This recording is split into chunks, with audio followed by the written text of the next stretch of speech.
This is Jerusalem 140 years after Babylonian destruction. Still broken, still waiting.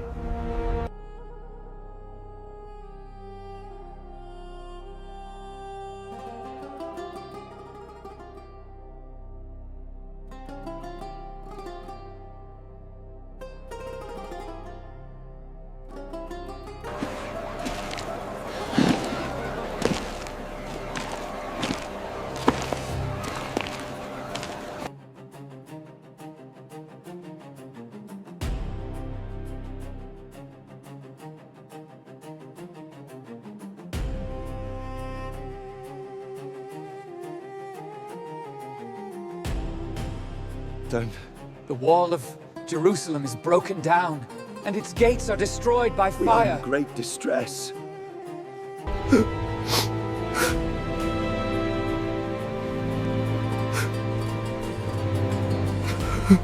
I confess the sins of your servants. Let your ear be attentive to my prayer, for I am desperate for your favor. Hear my prayer, O Lord. Day and night I fast before you. Why is your face troubled, since you are not sick? May the king live forever. Why is your countenance sad, seeing you are not sick?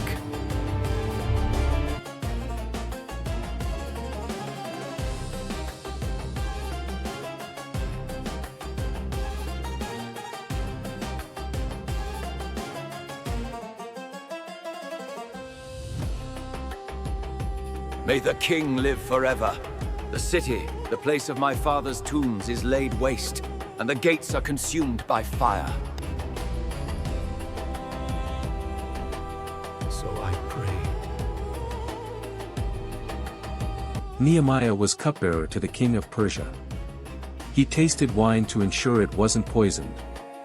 A position of trust, of privilege, of comfort. But comfort meant nothing when word came that Jerusalem's walls remained in ruins 140 years after destruction. His people lived without protection, without dignity, without hope. So Nehemiah did what changed everything. He prayed.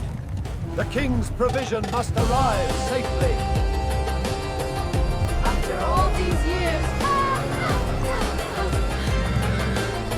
It is true, we are not forgotten.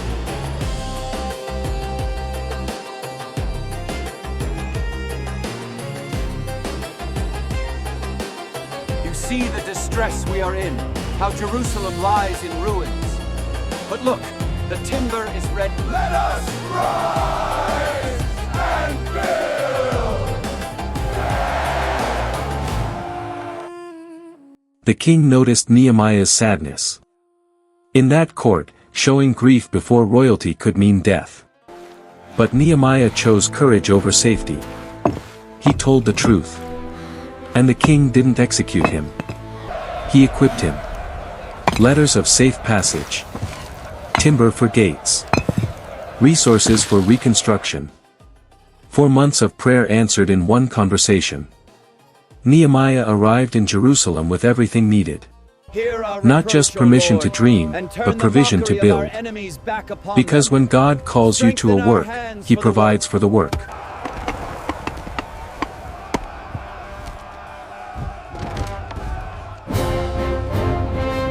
Enemies mocked. What are these feeble Jews doing? They laughed at the rubble, at the dream. But Nehemiah prayed, and the people worked. Mockery couldn't stop hands that held both trowel and sword. Faith plus work equals walls rising from ruins. The enemy's plot attack from 4 sides. To your posts! Arm yourselves and stand ready. We will defend the wall. Master, they are plotting an attack from 4 sides. To your posts! Sound the alarm! We will defend the wall!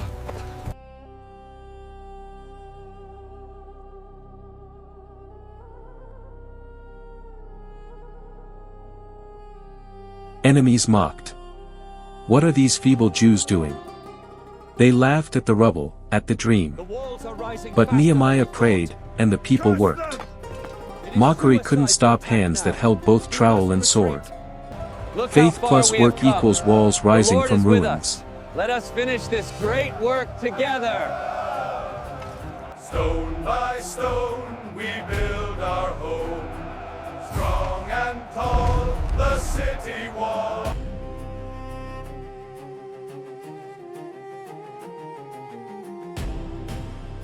Enemies saw the armed builders and retreated. No battle fought, but war won. The walls rose higher. 52 days. That's all it took to accomplish what seemed impossible. Not because they were strong, but because their God was with them.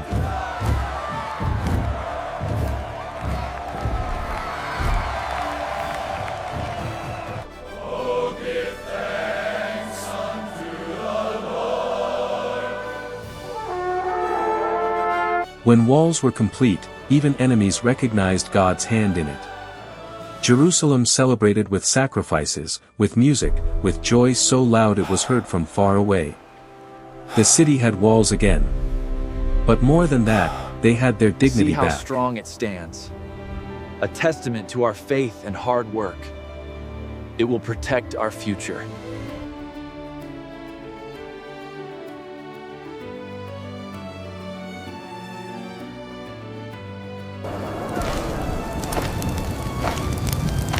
The walls weren't just stone.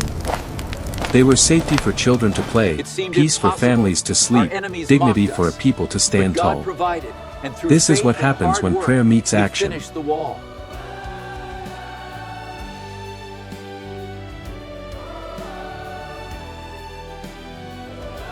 Nehemiah left a prayer carved in stone. Remember me, O my God, for good. One man's faithfulness became a city's security, a people's dignity, a testimony for ages. When God calls you to rebuild what's broken, don't count the rubble. Remember me, Count on Him. oh my God. Then pick up your Good. tool, hold your weapon, and build.